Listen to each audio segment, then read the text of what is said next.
puji Tuhan, nama saya Dewi Mijiko. Di sini saya akan menjelaskan materi studi PL1.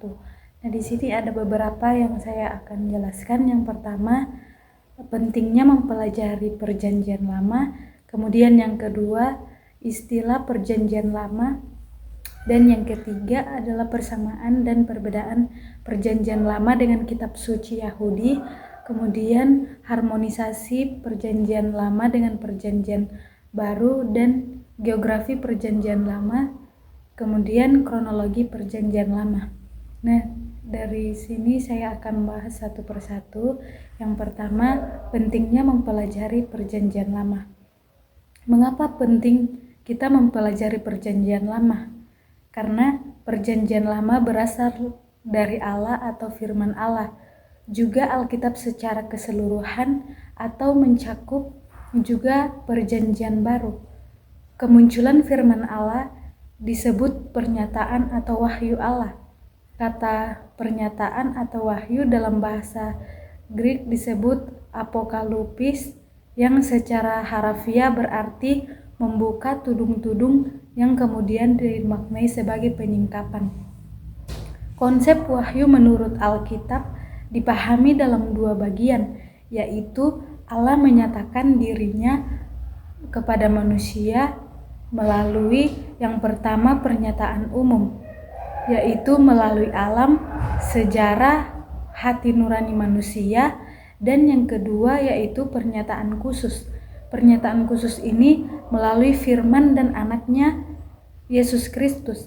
Di dalam pernyataan-pernyataan inilah Allah menyatakan dirinya dan rencananya kepada manusia. Bisa kita lihat di dalam Roma yang pasal 1 ayatnya yang ke-19 sampai yang ke-20, dan juga dalam Yesaya 52 ayatnya yang ke-10. Perjanjian Lama dan Perjanjian Baru termasuk dalam wahyu khusus, bertitik tolak dari Alkitab sebagai firman Allah. Maka Alkitab menjadi dasar dan norma tunggal kehidupan gereja.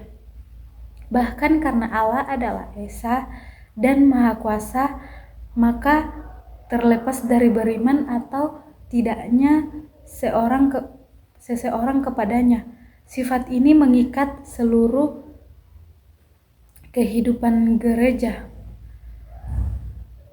Maka dari iman atau tidaknya seorang kepadanya, sifat ini mengikat seluruh manusia di dunia.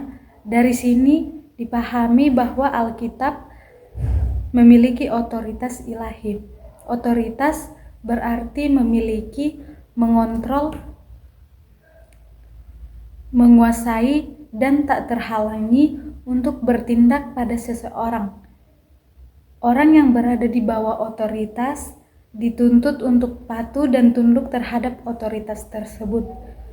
Nah, bagaimana kita melihat bahwa Alkitab itu sebagai wahyu Allah? Padahal itu ditulis oleh manusia yang tentu saja sangat terkait dengan keunggulan dan kelemahannya. Yang pertama bisa kita lihat dari inspirasi Alkitab. Nah, apa ini inspirasi Alkitab?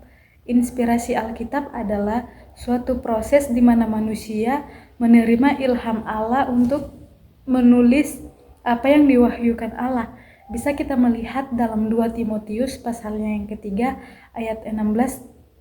Di situ dikatakan segala tulisan yang diilhamkan Allah melalui memang bermanfaat untuk mengajar dan untuk menyatakan kesalahan, untuk memperbaiki kelakuan, dan untuk mendidik orang dalam kebenaran. Dalam bahasa Greek, kata diilhamkan Allah yaitu theopeutos, yang berarti dinafaskan Allah.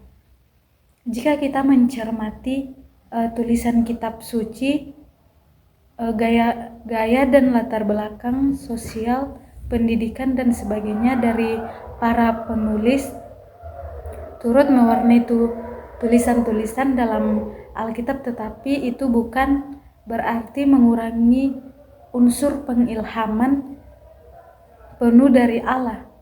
Allah berdaulat memilih orang-orang dengan segala potensi yang diberikannya dalam rangka memenuhi syarat pengilhaman dari Allah. Kemudian yang kedua, plenary verbal inspiration. Plenary verbal inspiration dalam teologi dimaknai bahwa setiap kata, bentuk kata atau penempatan kata yang ada pada tulisan pertama yang ada pada manuskrip Alkitab, asli Alkitab, bersifat ilahi. Bisa kita melihat di dalam 2 Petrus pasal yang ke-1 ayatnya yang ke-21. Sebab tidak pernah nubuat dihasilkan oleh kehendak manusia, tetapi oleh dorongan Roh Kudus orang-orang berbicara atas penuh dari Allah. Kemudian yang ketiga, ineransi Alkitab. Ineransi berasal dari bahasa Inggris yaitu inerensi dan akar kata eransi. Artinya adalah salahnya atau mengandung kekeliruan. Tambahan in merupakan sangkalan. Berarti tidak ada salahnya. Ineransi Alkitab mengandung pengertian bahwa Alkitab itu tidak mengandung kesalahan sedikit pun. Ini menunjuk kepada tulisan awal atau sumber utama yang ditulis langsung oleh penulis Alkitab, yaitu Musa dan Paulus. Beberapa teolog menggunakan istilah lain untuk ineransi itu atau tidak dapat keliru. Kemudian yang keempat yaitu kanonitas Alkitab. Kata kanon berarti tongkat, kemudian menjadi tongkat pengukur, dan selanjutnya diartikan sebagai tolak ukur atau patokan. Jika dihubungkan dengan Alkitab, kanon menunjuk kepada kitab-kitab yang memenuhi syarat dan diakui sebagai ilhaman Allah sebagaimana adanya sekarang, yakni Alkitab terdiri dari 39 Perjanjian Lama dan 27 Perjanjian Baru. Khusus Perjanjian Baru, keberadaannya mulai diterima sebagai kanon sejak tahun 150. Kalangan Ortodoks mengakuinya pada konsili tahun 692, Katolik pada konsili 1946, Gereja Inggris 1963. Kemudian kita masuk yang kedua, yaitu tentang istilah Perjanjian Lama. Perjanjian Lama dalam bahasa Inggris disebut testamen, kata lainnya covenant. Dalam bahasa Ibrani, istilah Perjanjian Lama ditulis dengan kata berit.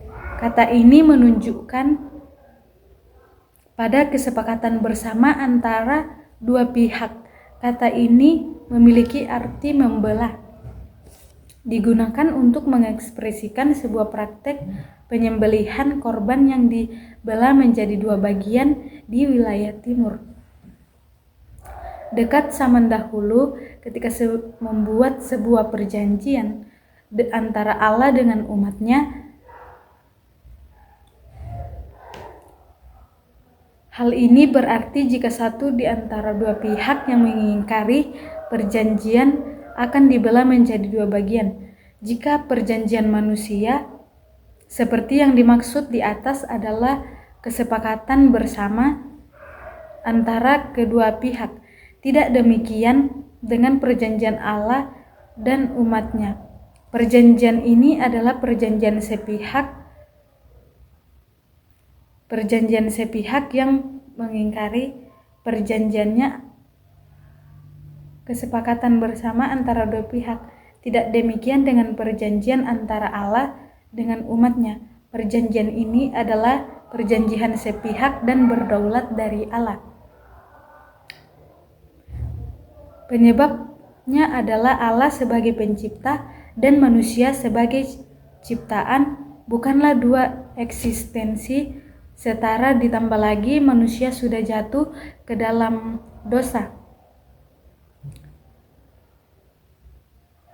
Salah satu dasar yang mengokohkan bahwa kumpulan kitab yang terdiri atas 39 buah buku, mulai dari kitab Kejadian sampai kitab Maleakhi itu disebut Perjanjian Lama, adalah perkataan Paulus dalam 2 Korintus pasal yang ketiga ayat 14 yang berbunyi, "Tetapi pikiran mereka telah menjadi tumpul, sebab sampai pada hari ini selubung itu masih tetap menyelubungi mereka. Jika mereka membaca Perjanjian Lama itu tanpa disingkapkan, karena hanya Kristus saja yang dapat menyingkapinya. Allah menggunakan perjanjian sebagai sebuah sarana untuk menjalankan sejarah penebusan yang menunjukkan kasih-Nya yang besar kepada manusia serta kerinduannya yang begitu kuat untuk menyelamatkan manusia. Adapun perjanjian-perjanjian dalam Alkitab adalah itu yang pertama, perjanjian dengan Adam. Perjanjian ini disebut juga Perjanjian Eden. Dalam Kejadian 2 ayat 16 ayatnya yang ke-17, yaitu lalu Tuhan Allah memberi perintah ini kepada manusia, semua pohon dalam taman ini boleh kau makan buahnya dengan bebas, tetapi pohon pengetahuan tentang yang baik dan jahat itu janganlah kau makan buahnya, sebab pada hari engkau memakannya pastilah engkau mati. Inti perjanjian ini adalah kasih karunia pemeliharaan, tetapi Adam melanggarnya dan jatuh ke dalam dosa sehingga diusir dari Taman Eden dan maut menguasai kehidupan Adam bahkan seluruh manusia. Kemudian yang kedua, perjanjian dengan Nuh. Yang pertama sebelum air bah, bisa kita lihat di dalam Kejadian pasal 6 ayatnya yang ke-18. Di situ di firman Tuhan mengatakan, "Tetapi dengan engkau aku akan mengadakan perjanjianku, engkau bersama dan engkau akan masuk ke dalam bahtera itu, engkau bersama-sama dengan anak-anakmu dan istrimu dan istri anak-anakmu." Kemudian sesudah akhir bah bisa kita melihat dalam Kejadian 9 pasal 9 ayat 9 sampai 17, inti perjanjian ini adalah kasih karunia keselamatan dari Allah. Kemudian yang ketiga, perjanjian dengan Abraham. Perjanjian ini juga diteguhkan melalui Ishak dan Yakub. Pada hari itulah Tuhan mengadakan perjanjian dengan Abram serta berfirman, "Kepada keturunanmu lah kuberikan negeri ini, mulai dari sungai Mesir sampai ke sungai yang besar itu, sungai Efrat." Selain ayat ini, ada beberapa juga ayat lain, baik pengulangan kepada Abraham dan juga kepada Ishak dan Yakub. Inti dari perjanjian ini adalah pemeliharaan Allah kepada keturunan Abraham, yakni bangsa Israel. Kemudian perjanjian dengan Musa. Perjanjian ini disebut Perjanjian Sinai. Tuhan membuat perjanjian ini ketika Israel dalam perjanjian dari Mesir menuju Kanaan di kaki gunung Sinai. Tuhan membuat perjanjian antara Tuhan dengan seluruh bangsa Israel. Perjanjian ini disertai segala ketetapan dan peraturan yang disertai berkat kutuk, kepatuhan atau pelanggaran diikuti segala konsekuensinya.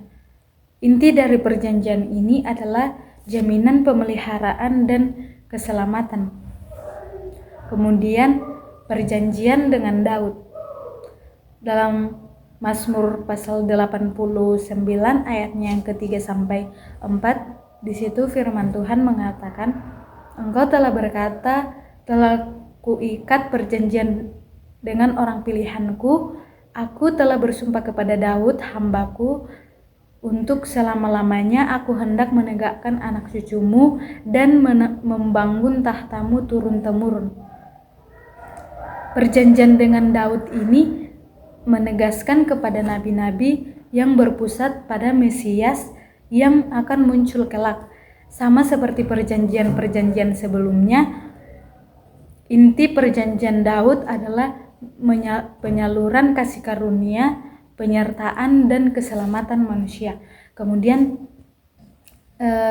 perjanjian baru dalam Ibrani 13 ayat 20, di situ dikatakan, maka Allah damai sejahtera yang oleh darah perjanjian yang kekal telah membawa kembali dari antara orang mati Gembala Agung segala domba, yaitu Tuhan kita.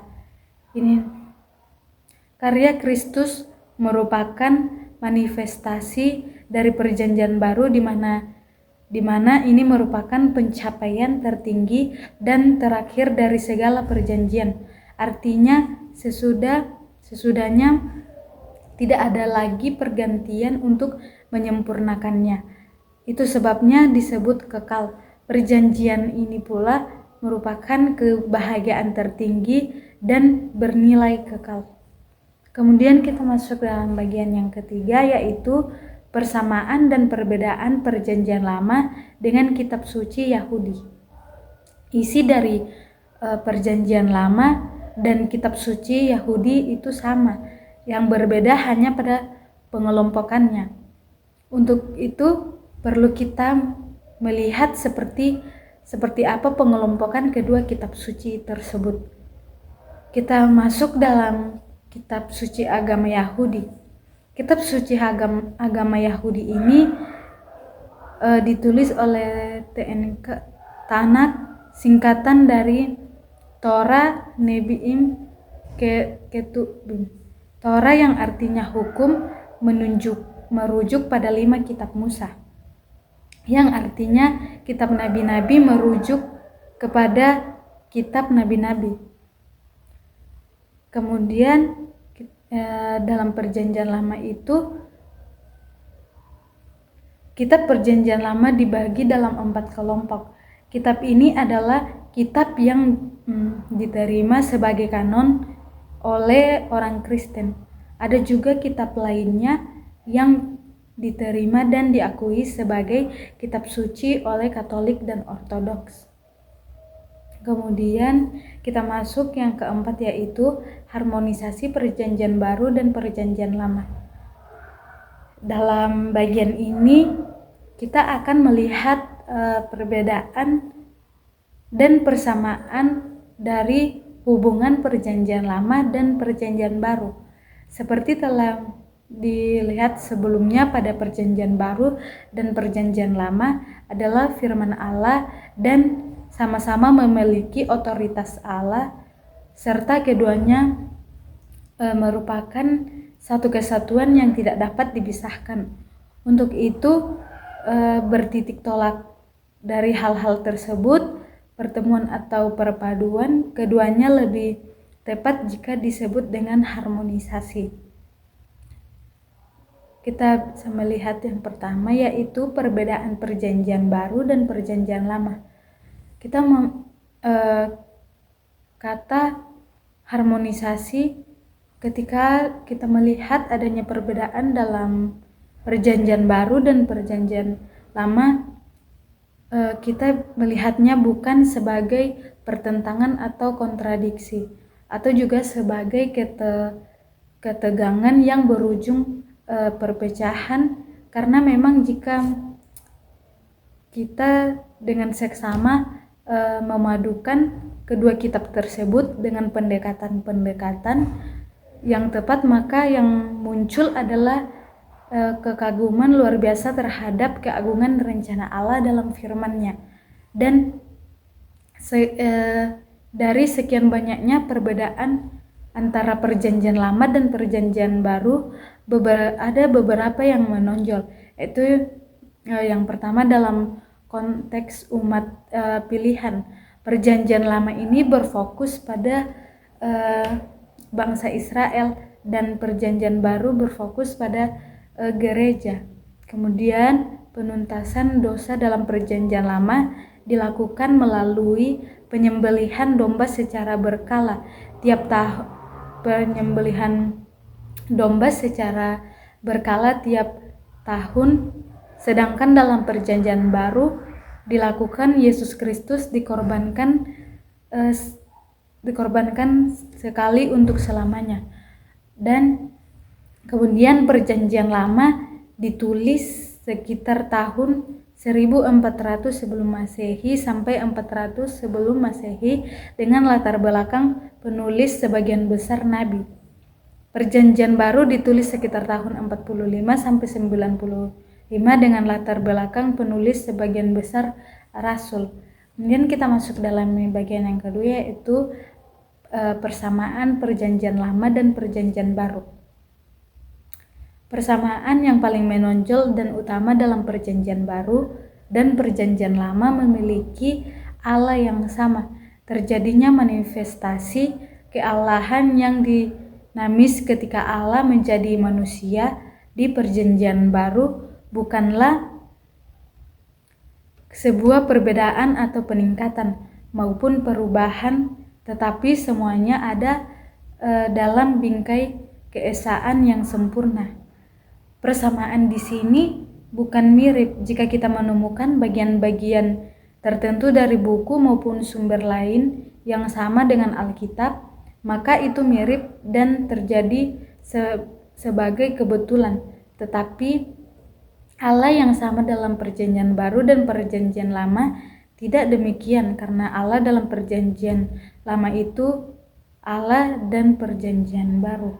Kemudian hubungan antara perjanjian lama dan perjanjian baru yaitu terutama terletak pada aspek teologis, sedangkan aspek-aspek lainnya seperti sejarah, etika, bahasa adalah perlengkapan aspek teologis.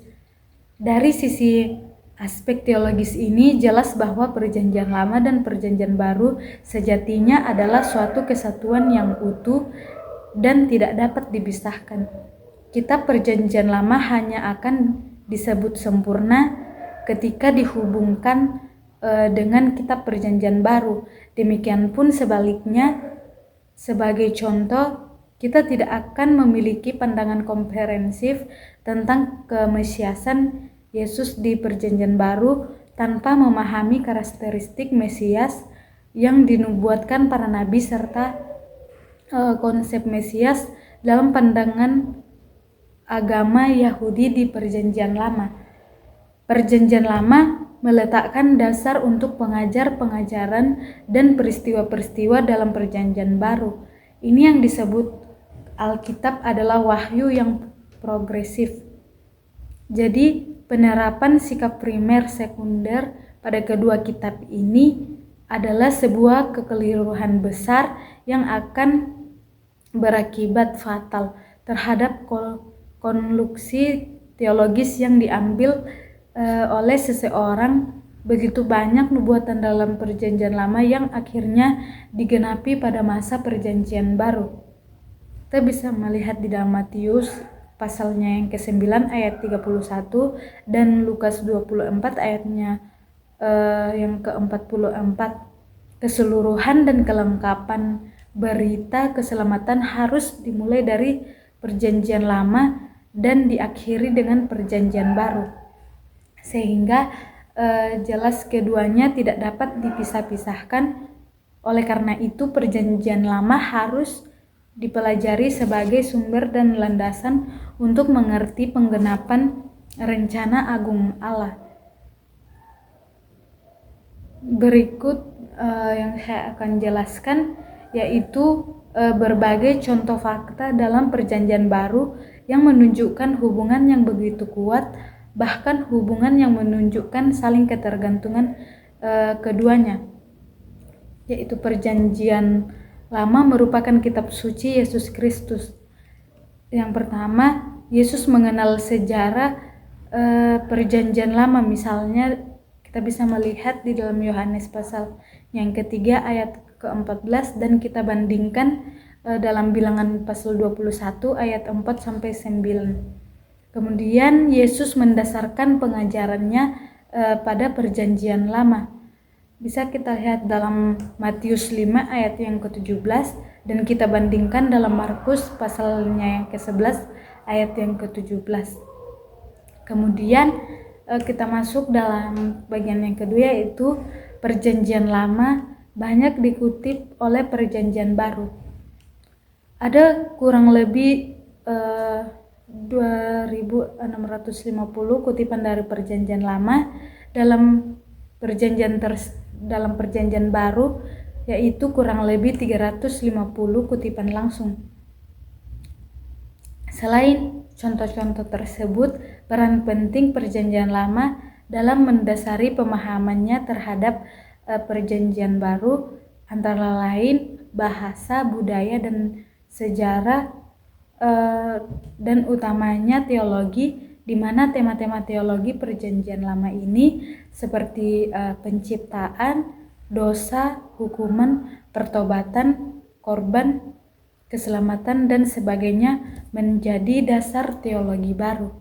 Kemudian kita masuk dalam bagian yang kelima, yaitu geografi Perjanjian Lama. Alkitab menyebutkan begitu banyak nama tempat yang pernah ada di dunia ini. Meskipun banyak nama yang kita tidak lagi temukan sekarang karena terjadinya perubahan seiring berjalannya waktu, namun masih banyak juga yang tetap dipertahankan sampai sekarang. Geografis Alkitab dalam konteks mata kuliah ini, geografi Perjanjian Lama adalah bukti bahwa peristiwa-peristiwa dalam Perjanjian Lama terjadi di suatu tempat dan di suatu waktu supaya interpretasi kita terhadap Perjanjian Lama itu lebih baik.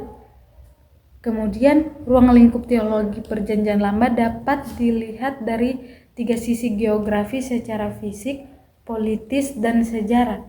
Yang pertama, geografi secara fisik, yaitu tentang bumi secara fisik. Hal ini mencakup gunung, sungai, lembah, dan lain-lain, di mana semuanya ini memengaruhi kehidupan masyarakat daerah itu, tipe bangunannya, dan tipe pekerjaannya.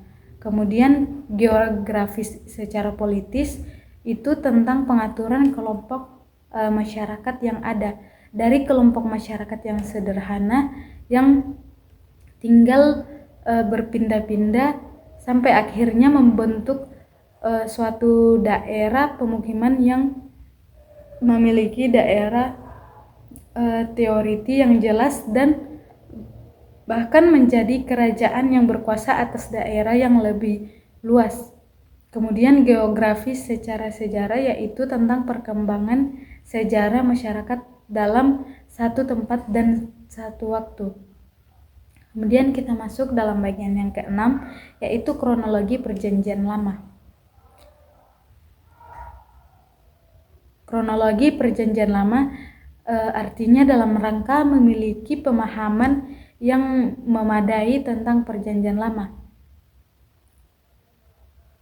Kronologi Perjanjian Lama, sekalipun Perjanjian Lama banyak memberikan data tentang peristiwa dan waktu, namun karena tujuan Perjanjian Lama secara keseluruhan tidak bermaksud memberikan catatan kronologis yang lengkap, hanya untuk kepentingan tindakan Allah terutama terhadap manusia, maka tidak ada urutan waktu dan peristiwa lengkap seperti ketika kita belajar kronologi pilihan umum. Sejak dalam rangka ini kita sangat terbantu oleh upaya yang dilakukan oleh James Asher yang menyusun kronologi Alkitab. James Asher 1581 sampai 1656 adalah uskup agung gereja Anglikan berlatar belakang akademik. Penemuan James Asher yang kemudian dikenal dengan teori tersebut dibuat dengan cara menjumlahkan ke belakang genealogi atau silsilah dan data-data kronologis lain yang terdapat dalam Perjanjian Lama. Banyak orang memakai pedoman ini sebagai pedoman mengutarakan kronologinya saja, sedangkan penentuan ini tidak diikuti. Berikut ini adalah garis besar pembagian Perjanjian Lama secara kronologis. Yang pertama, zaman Adam sampai pada zaman Abraham, kira-kira pada tahun 5000 sampai 4000 sebelum Masehi. Kedua peristiwa besar ini pada masa ini adalah air bah. Bisa kita melihat dalam Kejadian pasal yang ke-6 ayat 13 dan Kejadian 9 ayat 17 terjadi sekitar 3000 sebelum Masehi, dan Menara Babel sekitar 3000 sampai 2000 sebelum Masehi. Kemudian zaman patriark sekitar tahun 4000 sampai 2000 sebelum Masehi. Kemudian ada zaman hakim sekitar 1400 sampai 1050 sebelum Masehi. Kemudian zaman kerajaan bersatu kira-kira 1500 sampai 931 sebelum Masehi, dan ada juga kerajaan terpecah. Kemudian yang terakhir yaitu zaman pembuangan di Babel dan kembali ke tanah Israel sekitar tahun 567. Puji Tuhan, inilah materi yang saya sampaikan.